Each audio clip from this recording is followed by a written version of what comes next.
해병대원 순직 사건 수사 외압의 실체를 세상에 알린 박정훈 대령 결심 공판이 오늘 열립니다. 잠시 기억을 되짚어 보겠습니다. 지난해 7월 최상병 순직 당시 해병대 수사단장이던 박정훈 대령은 사건 조사 후 임성근 1사단장 등을 업무상 과실치사 혐의로 경찰에 이첩하겠다고 상부에 보고합니다. 그런데 돌연 윤석열 대통령이 관련 보고를 받고 이런 일로 사단장까지 처벌하면 누가 사단장을 할 수 있겠냐며 경로했다는 의혹이 제기됩니다. 이 유명한 대통령 경로설 직후 상황은 급반전합니다. 대통령과 이종섭 당시 국방장관 등이 조직적인 수사 축소 및 외압을 자행했고 그 덕에 가장 큰 책임이 있는 임성근 사단장은 결국 모든 혐의를 벗었다는 게 수사 외압 사건의 핵심입니다. 임성근 전 사단장이 책임을 면한 것은 김건희 여사와 친분이 있기 때문이라는 의혹까지 제기됐습니다. 국방의 의무를 다한 한 청년의 죽음을 이런 일 따위로 치부한 윤석열 대통령의 비천한 인식은 지금 생각해도 섬뜩하고 치가 떨립니다. 국가 안보를 최고의 가치로 삼아야 할 군 수뇌부가 제 몸 하나 살자고 온갖 더럽고 부당한 압력을 가한 것은 결코 용서받지 못할 범죄입니다. 민주당은 해병대원 특검법을 21대 국회에서 한 번, 22대 국회에서 두 번 의결했지만 윤석열 대통령의 거부권에 가로막혀 결국 폐기됐습니다. 그러나 진상규명을 우리는 포기할 수 없습니다. 저희는 지난 6월에 해병대원 순직 사건 국정조사 요구서를 제출했습니다. 우원식 국회의장께서 오늘 오전까지 국정조사에 대한 의견을 내라고 여야 양당에 공식 통보했습니다. 국민의힘 한동훈 대표는 취임할 때부터 해병대원 특검에 찬성한다고 했습니다. 국민의힘이 해병대원 국정조사를 거부할 아무런 명분이 없습니다. 즉시 의견서를 내고 국정조사에 협조하십시오. 김건희 특검법을 해야 할 사의와 명분은 차고 넘칩니다. 윤석열 대통령의 공천 개입 육성이 공개되면서 명확해졌고 대통령 부부와 명 씨가 연루된 대선 여론조작 의혹, 2022년 지방선거와 재보선, 2024년 총선 개입 의혹 역시 속속 구체화되고 있습니다. 대선 당시 이재명 후보에게 불리하고 윤석열 후보에게 유리하게 명태균이 공표용 여론조사를 조작했다는 보도까지 나왔습니다. 명태균의 창원 국가산단 선정 개입 의혹은 김영선 전 의원이 명태균 지시로 꼭지 예산 10억을 따냈다. 명태균 지인의 가족이 창원산단 후보지 일부를 매입했다는 등 꼬리에 꼬리를 물고 더 커지고 있습니다. 국민은 지금 일일이 열거하기조차 힘든 윤석열 김건희 대통령 부부의 국정농단 의혹을 낱낱이 밝혀내라고 명령하고 계십니다. 그럼에도 윤석열 정권은 자신들과 연관된 헌정파괴 국기문란 범죄를 은폐하기 위해 거짓말을 일삼고 제1야당 대표 죽이기에 더욱 몰두하고 있습니다. 거짓말로 국민을 속여 시간을 벌고 국민의 시선을 야당 대표로 돌려 자신들의 죄를 감춰보겠다는 심산입니다. 그러나 우리 국민께서 그렇게 어리석지 않습니다. 야당을 탄압하면 할수록 김건희를 특검하라는 목소리는 더욱 커질 것입니다.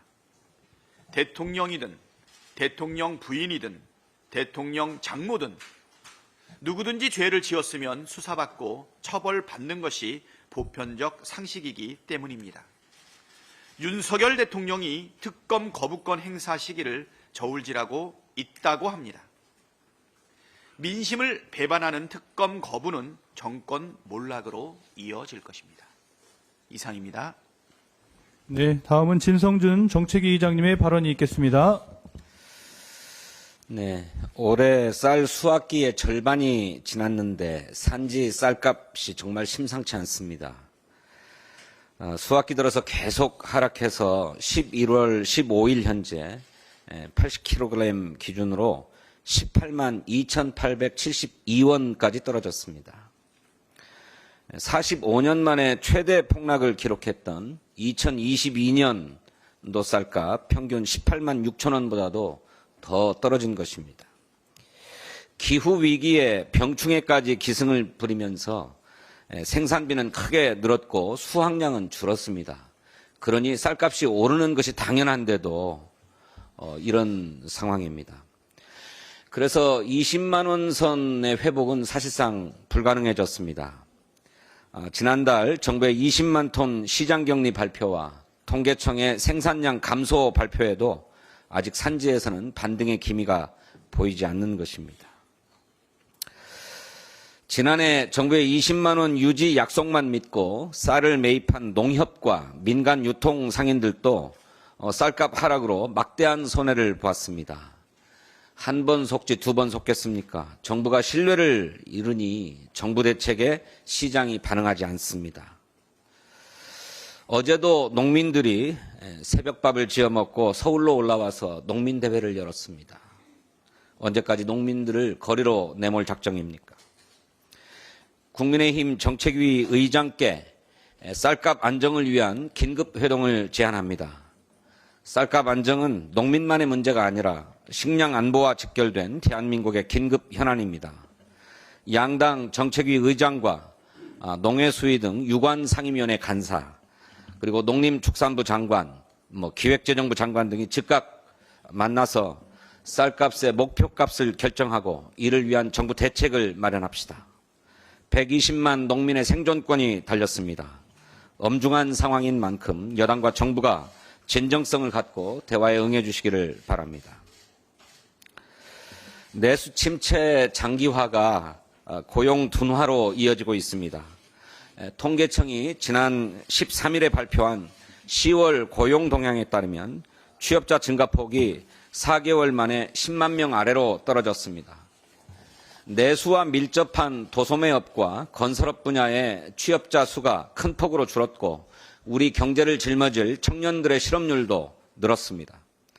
판매직 고용 상황은 코로나19 팬데믹 때 수준만큼 악화되었습니다.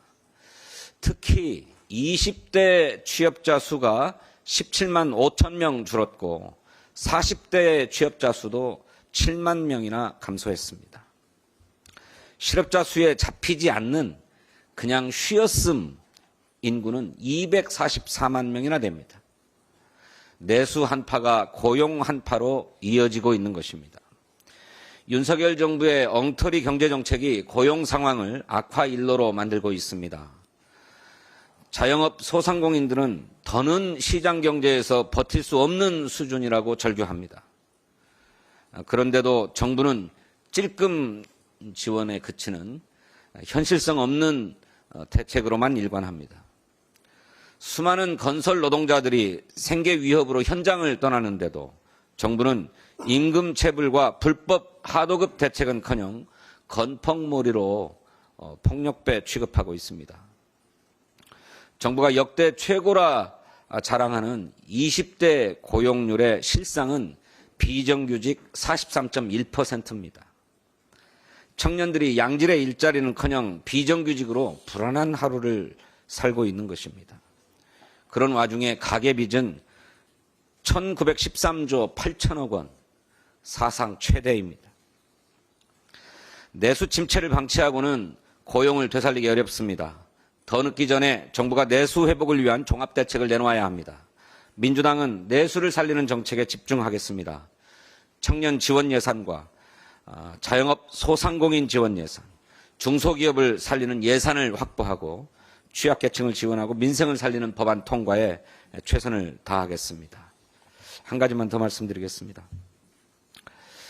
윤석열 대통령에게 묻고 싶습니다. 도대체 무례한이 누굽니까?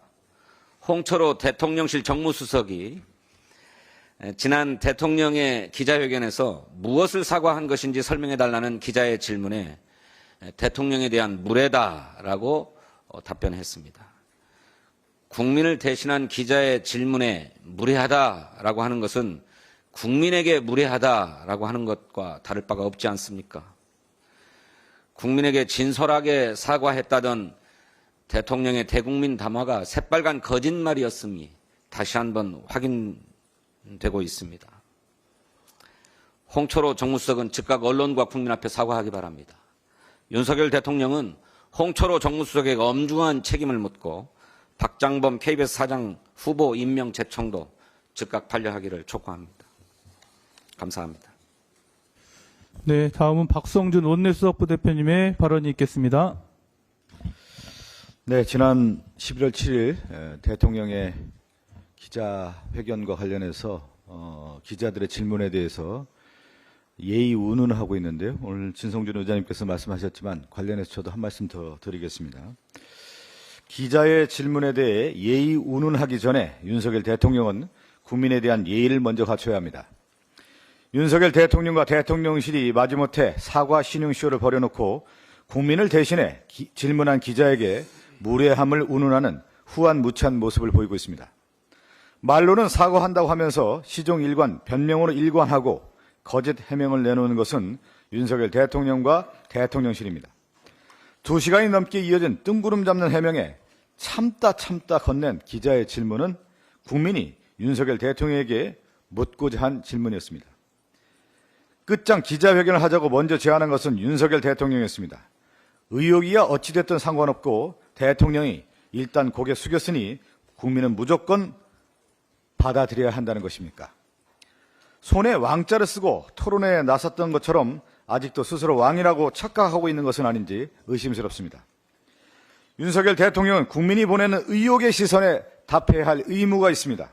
압도적 국민이 김건희 특검법과 명태균을 둘러싼 국정농단, 공천 개입에 대한 진상규명을 요구하고 있습니다. 지금 윤석열 대통령이 해야 할 일은 예의 운운하며 질문하는 기자들의 입을 틀어막는 것이 아니라 특검을 수용하는 것입니다. 반복되는 거짓말로 호미로 막을 일을 가래로도 못 막을 지경으로 키운 것은 윤석열 대통령과 대통령실입니다. 더 늦기 전에 특검을 수용해야 합니다. 그것이 윤석열 대통령이 국민께 예의를 지키는 유일한 길입니다. 네, 다음은 김현 과방위 정책조정위원장님의 발언이 있겠습니다. 네, 박장범 파우치 앵커 사장 후보에 대한 청문회를 18, 19, 23일을 했습니다. 국민 대다수가 박장범 앵커가 공영방송의 사장으로 가면 안 된다라고 하는 여론이 높고요. KBS 18기부터 50기까지, 즉 1992년도에 입사하고 2023년까지 30년에 걸쳐서 KBS에서 기자 생활을 하고 있는 구성원들이 반대하고 있습니다. 멈춰라, 수치스럽다, 파우치 조그만 백이라고 얘기한 앵커가 어떻게 KBS 공영방송 사장으로 가당키나 하냐라는 게 여론입니다. 그럼에도 불구하고 윤석열 대통령은 임명할 듯합니다. 왜냐하면 윤석열 대통령 위에 김건희가 있기 때문입니다. 김건희 인사입니다. 왜냐하면 10월 14일 날 박민 사장이 KBS를 대상으로 한 국정감사 때 굉장히 자신감 있게 본인이 경영 계획서를 제출해서 연임의 의사를 확실히 밝혔습니다. 그런데 10월 23일 날 7대 0으로 이사회에서 박장범 사장을 추천했습니다.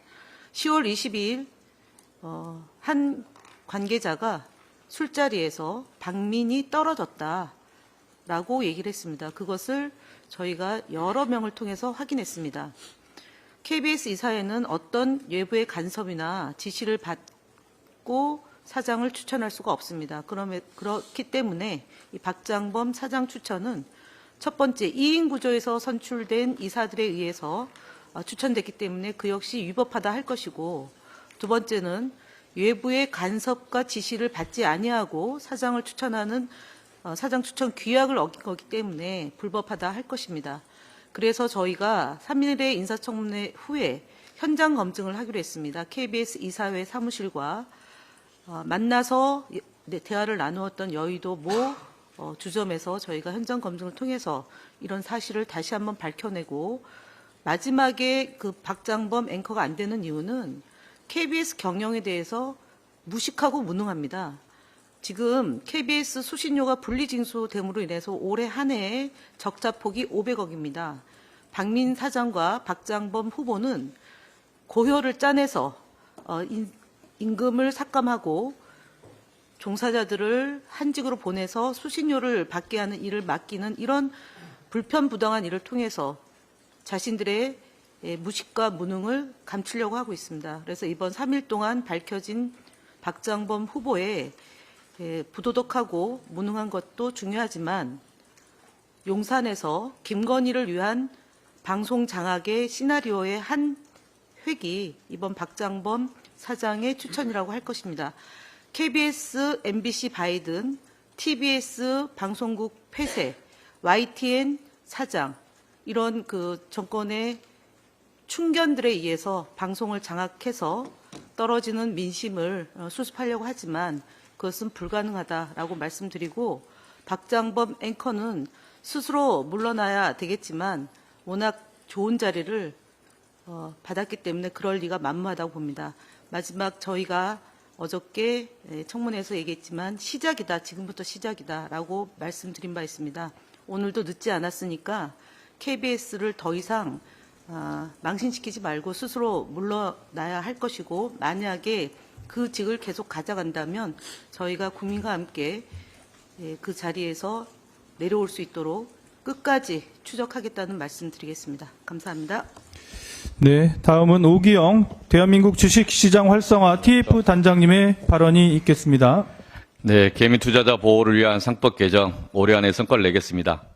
더불어민주당이 이번 주에 당론으로 추진하는 상법 개정안 지난 화요일 날 발의되었습니다. 법안의 주요 내용이 주주에 대한 충실 의무 확대, 대규모 상장회사 집중 투표제 의무 적용, 대규모 상장회사 감사위원 분리 선출 확대, 상장회사 독립이사 및 전자주의총회 근거 규정 마련 등을 주요 내용으로 합니다. 사실 새로운 내용은 아닙니다. 비슷한 내용들이 이미 21대 국회에도 발의되었었고 22대 국회에서 올 여름부터 많이 발의되어 있었습니다. 정부도 이 화면에서 판넬로 준비했지만 올해 2월에 소액 주주 권익 보호를 위한 상법 개정을 추진하겠다, 정부가 발표한 것입니다. 그 다음 보시면 윤석열 대통령도 올해 1월 달 입장 표명을 했습니다. 이 소액 주주 보호를 위한 조치가 필요하다. 한동훈 법무부 장관 그리고 이복형 금융감독원장도 최근까지 이야기를 했습니다. 이사 충실 의무 대상을 주주로 확대해야 된다. 상법 개정이 필요하다. 대한상사법학회 최근에 9월 달에 이 토론을 했습니다. 학계에서도 이사의 충실 의무만을 중심으로 집중 토론하려고 여러 가지 대안들이 제시되었습니다. 그래서 이 사회적 토론은 충분히 쌓였다, 숙성되어 있다, 이런 말씀을 드립니다. 코리아 디스카운트 원인의 하나로서 지배주주와 일반 주주의 이해상충 문제 효율적으로 통제하지 못하고 있다. 그 이유는 우리나라의 특수한 지역 지배구조의 후진성 때문이다. 그래서 최근 사례들이 있습니다. 먼저 삼성물산 건을 하나 좀 말씀을 좀 드려보겠습니다. 2015년 제일모직과 구삼성물산 합병이 있었습니다. 이재용 회장 경영권 승계를 사평 비율을 부당하게 산정했다라는 비판이죠. 그리고 판결도 있었습니다. 구삼성물산 주식가치가 전폐가 됐으니까 구삼성물산 주주들 입장에서는 이게 부가 제일모직 주주들에게 이전된 것입니다. 그러면 구삼성물산 주주들 입장에서는 한 주당 13,500여 원 정도의 손해를 봤다고 계산이 되고 있는데, 이것에 대해서 이 구삼성물산 이사들에게 책임을 물을 수 있어야 되지 않겠습니까? 그래야 반복이 되지 않는 거지 않습니까? 그러나 그 책임 추궁이 어렵다는 것입니다. 이 지점에 대해서 아무도 대답을 못하고 있습니다. 제도 개선하자는 겁니다. 다음 LG화학 경우를 한번 보여드리겠습니다. LG화학은 유명한 사업 부분, 여러분 잘 아시다시피 배터리 사업입니다. LG화학에서 이 부분을 물적 분할해서 자회사로 만들고 그 자회사를 다시 상장시켰습니다. 이중 상장의 문제입니다. 물적 분할과 이중 상장. 요즘 경제지 보면 누구나 아는 그런 주제들입니다. 물적 분할이 그 공시되기 전에, 계획이 공시되기 전에 LG화학 시가총액이 48.5조 정도 됐습니다. 2020년 9월입니다. 어제 기준으로 해서 물적 분할된 자회사 즉 LG 에너지 솔루션입니다. 시가총액이 약간 좀 최근 주가가 떨어져서 93.7조 정도 됩니다. LG화학이 이 회사 지분을 현재 81.68%를 보유하고 있습니다. 그러면 이것만 계산하더라도 LG화학 시가총액은 최소한 76.6조에 이르어야 됩니다. 그런데 어제 기준 LG화학 시가총액은 약 20조입니다. 그러니까 LG화학이 보유한 LG화학 그 자회사 지분 가치만 또 못합니다. 이것을 물적 분할 동시상장의 마법이라고 합니다. 황당한 상황이라는 거죠. 누군가 이로 인해서 어떤 이득과 책임이 있어야 되는데 이것을 왜 LG화학 주주들에게 책임을 묻지 못하는가? 이게 LG화학 많은 주주들의 분노고 문제제기입니다.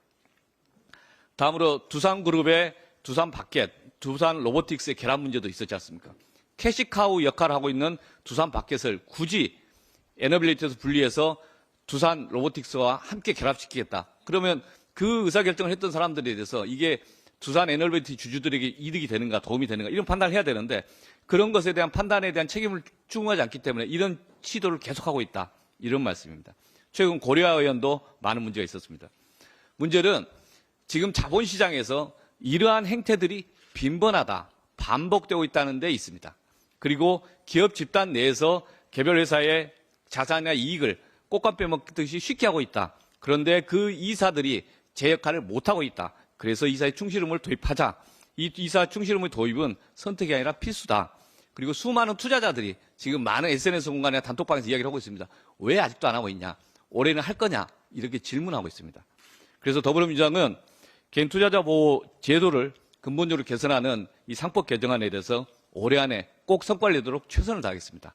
그리고 국회 소관 상임을 중심으로 해서 저도 조속히 논의해 주실 것을 함께 요청드립니다. 이상입니다. 네, 그럼 이상으로 제20차 정책조정회의를 모두 마치도록 하겠습니다. 감사합니다.